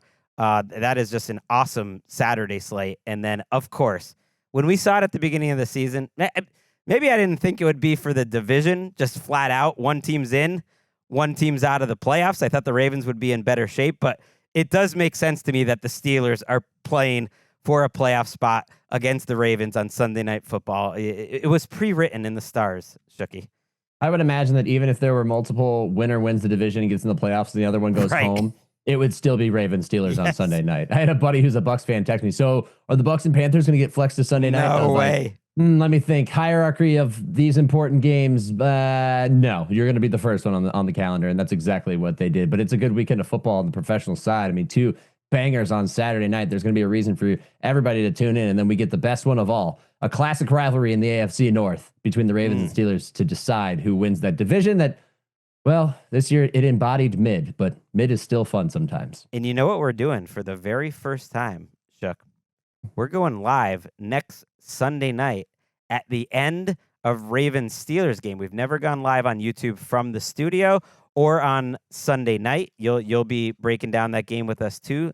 Shook, Ravens and Steelers will be recapping that and all the action, all the early playoff matchups. We're really excited to try something out new next Sunday night. But yeah, we have a big week in store for us before that. By the way, the Sunday early games, not a lot of meaningful football being played, but that's where the AFC South will be decided. Both the Jaguars and the Texans playing at the same time. Jaguars trying to hold serve, beat the Titans, and they take care of the AFC South. The Texans would love, I think, to get that 5 seed. They're in the 5 seed right now, And if they win that game, then they can play at either Baltimore or Pittsburgh, which I think is the best matchup for them. In the late window, that's when they put the Patriots game. Even though they're on the East Coast, they're going to be in a late window because they want that at the same time as the Broncos, who are playing for the 1 seed. In theory, the Jaguars still have a chance for the 1 seed too if both the Broncos and the Patriots lost. But basically, the Patriots playing the Dolphins and hoping that the Chargers could beat the Broncos. We can get into like who's playing, who's resting, who's motivated. We'll have to see. I have a feeling it doesn't make a lot of sense for the Chargers to go balls to the wall to win that game, but it is Jim Harbaugh. And if any coach is just crazy enough to do it, he might just go ahead and go for it. But we can talk about all that stuff during the week. Gonna be fun. Yeah, it's gonna be a blast. I hope the Bills rest Josh Allen because his foot needs it. Yes, I don't think the Bills care about winning that game against the Jets, and I think their backups can absolutely beat the Jets. Let's be real. Mitch Trubisky, a much better quarterback than Brady Cook, and whoever the Bills put out there on defense, there's only so many people you can rest is going to be better than who the Jets. So they could win that game too. All right, we will be back though, Shook, on Monday night. Hit that music, Babona. Big week. It was Eric Roberts' birthday this week, and it was Christmas, and we wouldn't be the show that we are without Eric Roberts. I don't think people know how much Eric Roberts does for us to keep the train on the track. So we love you, Eric. We like Chris, too. He's okay. We'll be back on Monday night. Check us out, YouTube Live.